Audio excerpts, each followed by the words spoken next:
बिस्मिल्लाहिर्रहमानिर्रहीम। अस्सलाम वालेकुम मेरे प्यार से यूट्यूब और फेसबुक फैमिली, आप सभी कैसे हैं। माह रमज़ान गुजरते पता भी नहीं चला और आज 15वां रोज़ा है।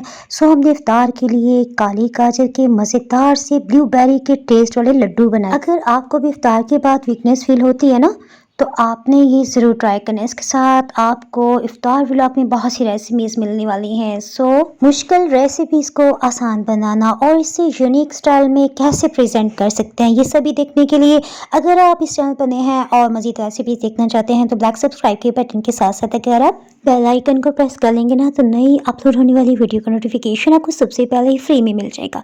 आपने हमेशा यही सुना होगा ना कि काली गाजर से हमेशा कांजी बनाई जाती है। काली गाजर सिर्फ 2 महीने के लिए आती है। हमने इसे अच्छी तरह से धो लिया है। ये हमें कैंसर से बचाती है। इसके साथ साथ पट्ठों जोड़ों के दर्दों से निजात दिलाने का कुदरती सोर्स है।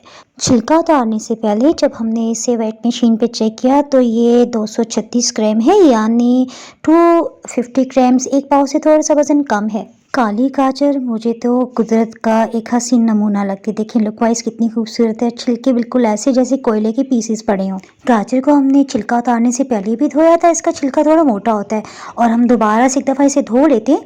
और ये देखिए इसका पानी कितना खूबसूरत ब्लू से कलर का है और इसका ना टेस्ट भी बिल्कुल गाजर जैसा नहीं होगा। जब भी हम ये लड्डू बनाएंगे ना तो ऐसे लगेगा जैसे ब्लूबेरी का रिफ्रेशिंग सा टेस्ट होता है ना, बस ऐसे इसे क्रश करने की ज़रूरत नहीं है क्योंकि हमने तो लड्डू बनाने हैं ना, तो बस छोटे छोटे पीसेस करके हम ब्लेंडिंग जग में इसे डाल रहे हैं। चॉपर मशीन में अगर आप करेंगे ना तो इसमें पानी डालने की ज़रूरत नहीं होगी, लेकिन यहाँ पे ब्लेंडिंग जग बस हमने निकाल लिया था।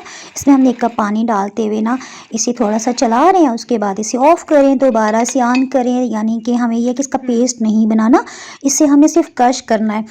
आपने 2-3 बार चला लेने के बाद इसको ना चम्मच के साथ चेक कर लेना है कि आया पेस्ट तो नहीं बन गया। यहाँ जनाब जो मैं सीन अब यहाँ पे क्लिप ऐड कर रही हूँ, ये है सहरी टाइम का।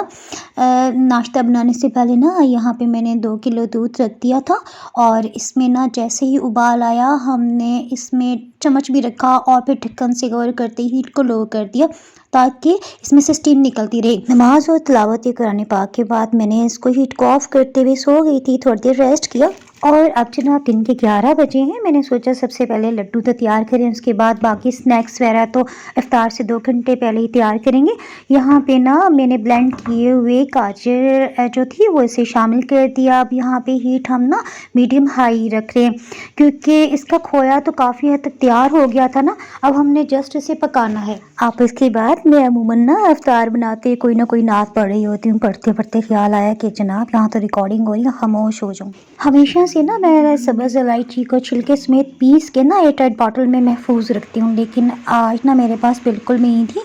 तो यहाँ पे मैंने 2 सब्ज़ इलायची का छिलका खोलते हुए डाल दिया है। बस हम ना साथ साथ इफ्तारी की तैयारी भी कर रहे हैं, वो भी मैं आपको बताती जा रही हूँ। किनारों के साथ जो जो लग रहा है ना उसे भी हम उतारते जा रहे हैं। यहाँ पे हमने सिलिकॉन का फिर चम्मच ले लिया है ताकि इसके साथ जो लगा हुआ है ना वो उतर भी जाए और हमारा जो न्यू पैन है ये भी ख़राब ना हो, स्क्रैचेस ना पड़े। बातें करती करती हमने 6 खाने वाले चम्मच भर की चीनी भी डाल दी है। चीनी डालने से पहले ना हमने हीट को लो कर दिया था क्योंकि चीनी डाल लेने की वजह से ये नीचे लगने का अंदेशा है और चम्मच चलाना भी ज़रूरी था। तो टाइम की बचत के लिए ना हमने दही फुल्की चाट की तैयारी कर ली। लड्डू में कच्चा सा जायका ना आए सो हमने घर में बना हुआ 1 चम्मच भर के देसी घी इसमें डाल दिया। अगर आपके पास देसी घी ना हो तो आप इसमें ना अनसाल्टेड मक्खन भी डाल सकते हैं। ये देखिए दूध तकरीबन ख़त्म हो चुका है और इसमें से ना ऑयल के बबल्स आ रहे हैं। लेकिन अभी अगर आप चम्मच से इसे चलाएंगे ना तो ये देखें चम्मच चलाते हुए वापस अपनी जगह पे आ रहा है और इसमें हल्का सा भी चम्मच से प्रेस करेंगे तो इसमें ना थोड़ा थोड़ा सा दूध की नमी आने लग जाएगी। तो इसका मतलब है इसे मज़ीद पकाना चाहिए। यहाँ हम टाइम की बचत करते हुए 7 वाले बर्नर पे इसे शिफ्ट कर देते हैं, हीट को बिल्कुल लो करते हैं। इसी दौरान में हमने दही फुल्की चाट के लिए ना फुल्कियाँ फ्राई कर रहे हैं और साथ साथ इसमें चम्मच भी चलाते जा रहे हैं। बिल्कुल लो हीट पे तकरीबन 15 से 20 मिनट तक ना हमने जब इसे पका लिया तो देखें बिल्कुल तैयार हो गया। यहाँ ना लाइट थोड़ी ज़्यादा बेहतर है, तो मैंने कहा आपको क्यों ना करीब से दिखा दूँ। यहाँ हमने हीट को ऑफ करते हुए इसे साइड पे रख रहे हैं और साथ ही हमने बकाया चना चाट की सभी तैयारी कंप्लीट की। 2 से 3 बार इसमें चम्मच चलाते हुए ना इसे हमने फैला के रख दिया था। जब तक ये बिल्कुल रूम टेम्परेचर पे ना आए तो आपने इससे लड्डू बनाना शुरू नहीं करना। अब यहाँ पे आइसक्रीम स्कूप जिससे निकालते हैं ना, उससे भी आप इस तरह से शेप दे सकते हैं और चाहें तो लड्डू की परफेक्ट शेप बनाने के लिए हाथों में ना इस तरह से इसे हल्का हल्का सा प्रेस करते हुए रोल करते जाएं, तब भी खूबसूरत इसकी राउंड शेप बन जाएगी। लेकिन आपने ना इसे ज़ोर का प्रेस नहीं करना, क्योंकि अभी बिल्कुल फ्रेश है ना, तो ये हल्का सा इसमें क्रैक पड़ जाएंगे। दोबारा से हल्के हल्के हाथ से इसे प्रेस करेंगे तो टोटली राउंड शेप बन जाएगी। इसे आप इस तरह से भी सर्व कर सकते हैं। लेकिन मुझे जिस तरह गुलाब जामुन बनाते हुए हल्का सा कोकोनट ऊपर लगा हो तो खूबसूरत सी लुक भी आती है और देखने में भी प्यारा लगता है।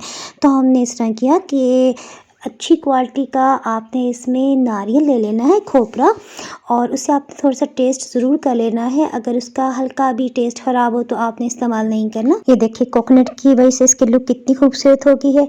ये तोड़ेंगे ना तो आपके मुंह में घुलता जाएगा और ब्लूबेरी जैसा इतना रिफ्रेशिंग, इतना ज़बरदस्त टेस्ट कि मैं आपको क्या बताऊं। सभी हैरान और बहुत खुश भी कि आपने ये रेसिपी कैसे क्रिएट की। गाजर का एक छोटा सा पीस ना हमने बचा लिया था ताकि हम सभी को बता सके जनाब ये काली गाजर है, क्योंकि कोई भी यकीन नहीं करता। कोई कह रहा था आपने कहीं चॉकलेट डाली है, लेकिन चॉकलेट का जायका नहीं है। भला बना किससे, यानी कि इसमें गाजर का जायका बिल्कुल भी नहीं आ रहा था। जिस तरह लाल वाली गाजर का थोड़ा जायका होता है ना, तो वैसा ये टेस्ट नहीं है। यूट्यूब पे अगर आप देखें ना तो काली गाजर से सभी इसने सिर्फ कांजी ही बनाई हुई है, कांजी ड्रिंक ना। तो इसी तरह यहाँ पे मैंने आइसक्रीम मूस केक की रेसिपी क्रिएट की। ये भी आपको यूट्यूब पे कहीं से नहीं मिलेगी। इतना ज़बरदस्त मज़ेदार ये डिज़र्ट बना, केक बना, आप इसको कुछ भी कह सकते हैं। आइसक्रीम मूस केक पर चैनल का सर्च करेंगे तभी आपकी इसको रेसिपी मिल जाएगी, और अदरवाइज ऊपर आई बटन के साथ साथ नीचे डिस्क्रिप्शन बॉक्स में मैं इसका लिंक दे दूंगी। और ईद मिलाद नबी पे हमने रेड वेलवेट केक बनाया जनाब, बातें तो होती रहेंगी जनाब। अजान का टाइम हुआ ही चाहता है। चिकन स्प्रिंग रोल्स और बाकी रेसिपीज आपको कल की व्लॉग में मिल जाएंगी। अल्लाह हाफिज।